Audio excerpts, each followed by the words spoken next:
Hey, it's Rick. Welcome back to the channel. Do you struggle with making Christmas cards or winter cards or masculine cards? I'm going to show you a quick, easy one today. We're going to be using the sliding by stamp and die set. I've also got an embossed panel. I've already pre-stamped my images. We're going to be using the speckled egg and ice spruce distress inks, and I took and scrub the ice spruce distress ink across a piece of cardstock. I'm going to use that and let that dry, and I'm going to use that for my sentiment. I'm going to start by, I have stamped out my images using shadow gray archival ink. I couldn't remember the ink, and it's right in front of me. I'm going to use my Twimarkers today from Arteza to color these up, and we're going to use them as a watercolor. They're water-based markers, so I've put down the darkest color where I want it to be the darkest, and I'm taking just a damp brush. This is a size number 2, Princeton Heritage Round. The best place to find them is Dick Blick. I will have links below. I'm just going to pull that color out into where I want it to be the lightest, like we do with our regular watercolors. So I've already got, that's our first little tree, and that was in emerald green. I'm using jungle green now to do a second shade of a tree. So I'm just adding that where I want it to be the darkest, and I will pull that out with a trusty brush and to where I want it to be the lightest. You can use whatever markers you have. If you just want to use your Copic markers or Ahoo markers, you could use those and just color them that way. You could also do this as color pencils. So whatever media you decide you want to use, go for it, or the one that you love the most. I would go use that. But I like to watercolor, so I'm going to do that today. So I'm going to add in a little bit of that emerald green into my darker tree to add just a little bit more color to it. And kind of spruce that up just a little bit, give it a little bit of different shade. Pull that out. I did need to come back and add a little bit of darker right there. So I'm just going to tap that in there. And that's one thing I do like about these markers. You can do that. And I am working on, by the way, in case I didn't mention it, I'm working on Canson XL watercolor paper today, 140 pound. It's like my favorite, or one of my favorites. All right, we're going to do another of the emerald green trees, and we're doing just the same way. And I'm going to go ahead and add in my jungle green also. And that way it's going to give me a different look for my other tree as I blend those together. So I'm just going to pull those out, blend them together, and get it nice and saturated there. And come back and add a little bit more where I want it to be a little bit darker. Blend those colors together. I'm going to clean off my brush, and I'm going to come in. This is Spearmint Blue. I'm going to soften that. I just came right under where the snow mounds are, and I'm just blending that out a little bit to give it a little bit of color. I'm going to go ahead and color my brown. This is Sienna Brown. I will have all these colors listed on the coordinating blog post, along with links below that will, just in case you need to pick anything up, you will have links below. And I appreciate it anytime you use my links because it helps support the channel and keep the content free. So we're going to go ahead and move on, and we're going to start coloring our penguin from the sliding by stamp set. And I chose 2 different colors red for this. My first color is ruby red, that's the darkest, and then I went in with a little rose red, which is a little bit pinker, and blended those together, and I'm just going to blend that out. I used those same colors on the scarf because, you know, why not? It keeps everything cohesive, leaves you less markers to use. Less supplies is always a good thing. Sometimes when you limit your supplies, you actually do a lot better work instead of having everything out at one time. It also is a way, if you have a small space, you can limit your supplies and do everything in one sitting or several sittings. Like you could easily batch stamp all your cards, and then the next time you could color them, then you could die cut, and then assemble your cards. So especially in small spaces, that's a good way to go. Now I'm adding a little olive back to the card. I'm adding a little olive on his scarf, and I'm just blending that out. And I am going to scribble some off on the table on my glass mat in just a second to pick up some more color, just like this. Sometimes it's a easier way to do it, or you can use an old acrylic block. I like to do this sometimes and intensify the color, as well as I like to just apply them straight to the images like we're doing right there. So I'm going to go ahead and pick that up, and then I'm going to do a combination to pick up some of the color, add it in.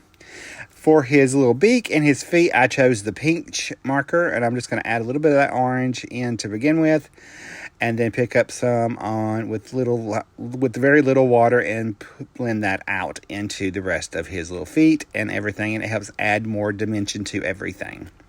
Now for his little skin, I chose just the black noir marker, and I'm just going to blend that out, and I am going to go ahead and, after I get that moved around, scrabble some off on the table and pick up some of the color and put it down. Sometimes, depending on the paper you use, you might have to do that.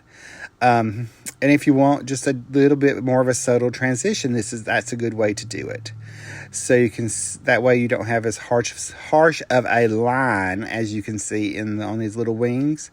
It got a little harsh, but by picking the color up and blending it in, it helped to soften all that. So I'm going to go ahead and finish up coloring our little penguin. We just have his little arm left over on the other side. I'm going to add a second layer of color there. And we're going to go ahead and blend this out. And just blend that out nice and smoothly. And again, if you haven't seen these before, a thirsty brush only means that I've dipped the brush into the water, and then I have blotted it off on my paper towel and got most of the water out. I'm using that same spearmint blue to add a little color to the white of his belly and face. And then I'm going to dry that with my heat tool, and I did all that off screen, and we're going to cut this out with our matching dies. Oh, I forgot about coloring the skates. I also colored the skates. So we're going to line up the matching dies. And I'm going to use a little mint tape to hold that in place. And I will run those through my die cutting machine off screen. And while we have cut those out, we're going to go ahead and work on our background. This is I want to say it's Nordic, but I can't remember off the top of my head. I will have it listed in the supply list. It's from Spellbinders, I know that much. I'm just taking some of my speckled egg and going across the top and using a foam blending tool. And I found that this works a lot better if you use the flat foam blenders instead of the domed ones. The domed ones seem to get a little bit more in there, and even my blending brushes would get way more in there. So by using the blending tools, I can just slide it very lightly across the top of the embossed area and just glaze it with those colors. There in the middle, I chose to do the ice spruce. That way I have both my colors represented, and I'm going to go ahead and finish blending that on a little bit. And again, it's only grazing across the top. And the flat blenders work a lot better. I'm going to come in with a speckled egg on my little die cut circle. And I cut all these and emboss these all from the same Canson XL watercolor paper to make it nice and cohesive.